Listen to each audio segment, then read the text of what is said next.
medical supplies in the United States.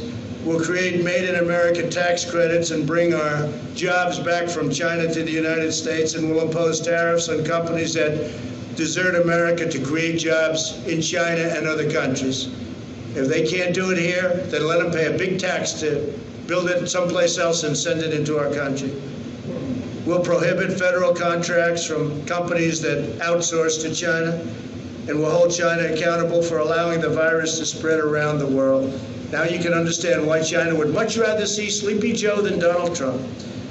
But as long as I'm president, we will never waver in our undying loyalty to the American worker and to our country as a whole. So, happy Labor Day, everybody. Yeah, go ahead. Thank you, Mr. President.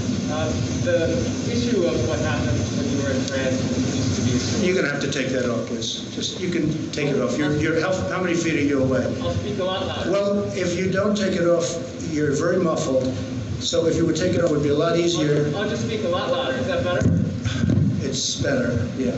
It's better. Mr. President, some people are having a hard time believing your denials of the Atlantic story because of what you said about John McCain in the past. Do you understand that? And have you asked John? No, I don't understand. And have you asked John Kelly to refute that story? No, I don't understand it at all, no, because I've always been on the opposite side of John McCain. John McCain liked wars. I will be a better warrior than anybody, but when we fight a war, we're going to win them. And frankly, I was never a fan of John McCain. You know that. It's been very obvious. But I had to approve his entire funeral. I wanted him to get. He deserved a first class. You know, it all was approved by me. We sent Air Force One to pick up the casket, a lot of things. But no, I was never a fan of John McCain because he wanted the endless wars. And I didn't. I thought that the way the vets were taken care of, our great vets, was not good, not appropriate. And of course, he took the fake dirty dossier and gave it over to the FBI. So this is not somebody, I'm not supposed to say, what a wonderful guy. So, you know what? I lived with him. He lived with me, but we had different philosophies. I think my philosophy is right. I think it's turned out to be right. But I wasn't a fan. But I respect people, and I respect a lot of people. That doesn't mean I necessarily have to agree with him, and I didn't agree with him on a lot of things. The story is a hoax written by a guy who's got a tremendously bad history. The magazine itself, which I don't read, but I hear it's just totally anti-Trump. He's a big Obama person. He's a big Clinton person. And he made up the story. It's a totally made-up story.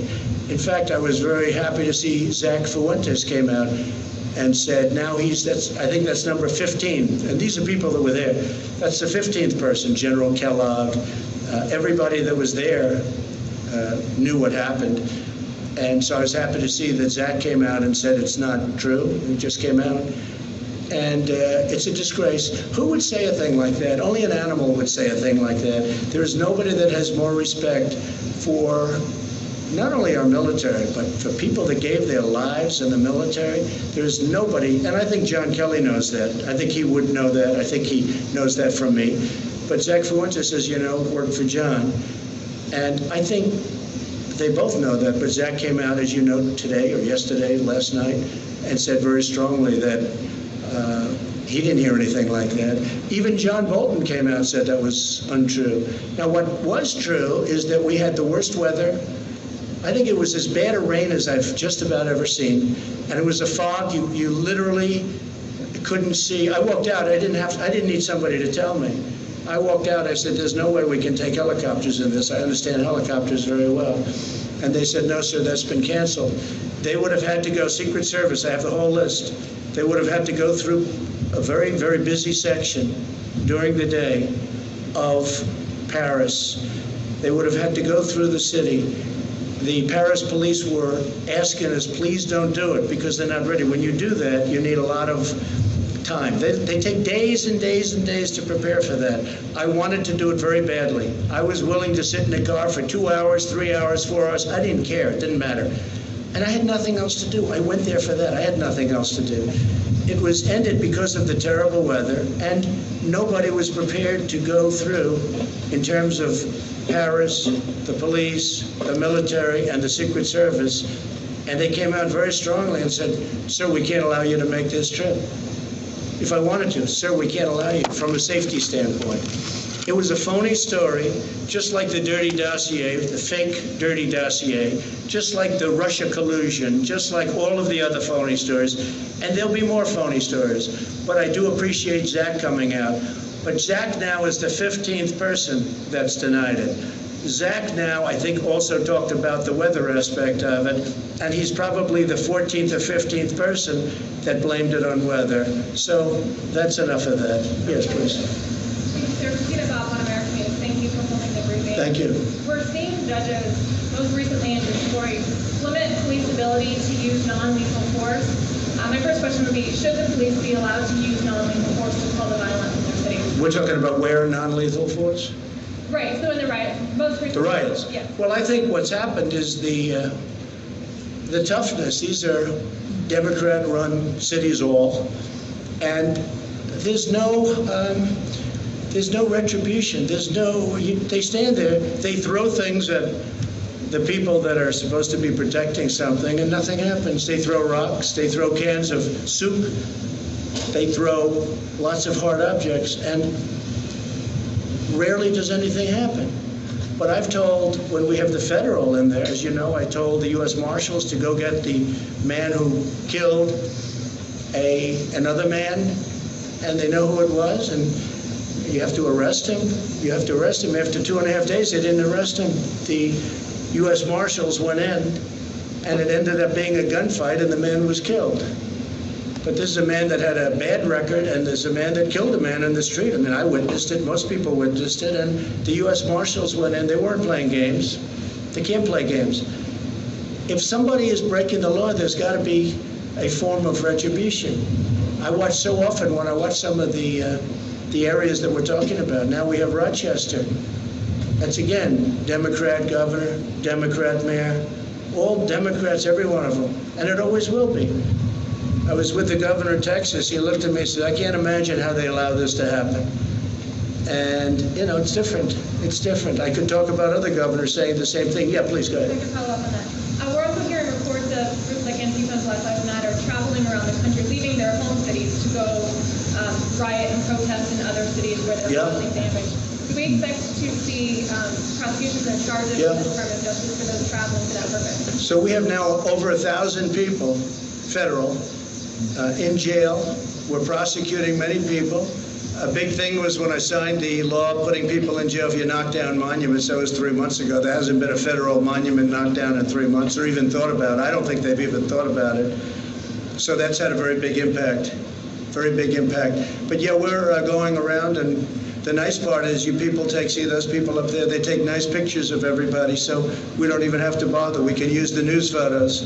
We had a photo right over there of Andrew Jackson, the monument. He was getting ready, and this guy was a big, brave guy, and he was up like this, and he was showing off to all his friends, and he got arrested. So did a lot of other people get arrested, and I would say we have the ultimate proof. Now, in that case, we got there before they ripped down the statue of Andrew Jackson, which is so beautiful, which is right over there.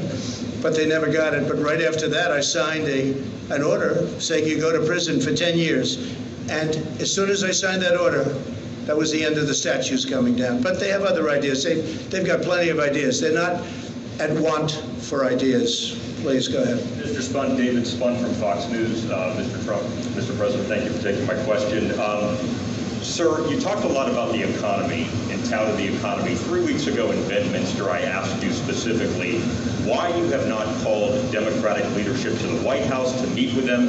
If they don't want to meet, it's on them.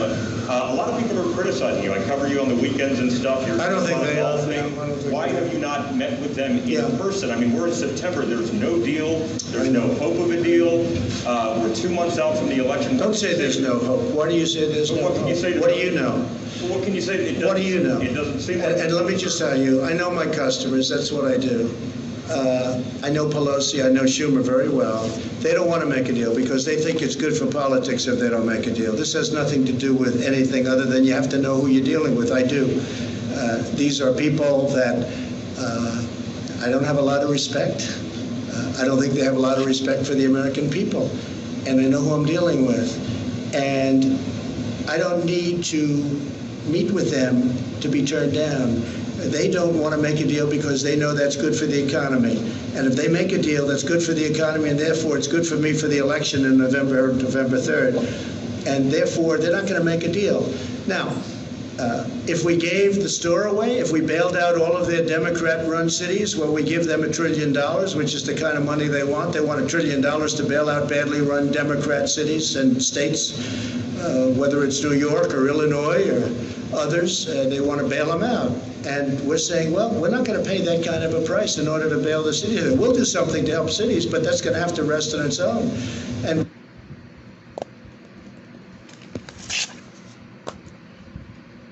why didn't you do this at the beginning?